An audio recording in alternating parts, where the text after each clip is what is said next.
Hi kids! It's me again, Teacher Shiela. Today is Thursday and the color for Thursday is orange.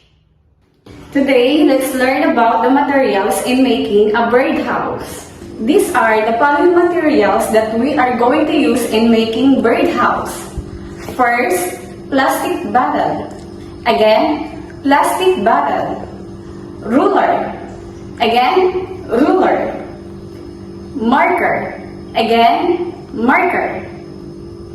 Pen. Again, pen. Colored paper. Again, colored paper.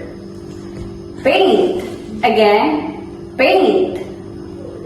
Glue gun. Again, glue gun. And the last one is glue stick. Again, glue stick. That's all for today, kids. I hope you familiarize all the materials that we need in making birdhouse.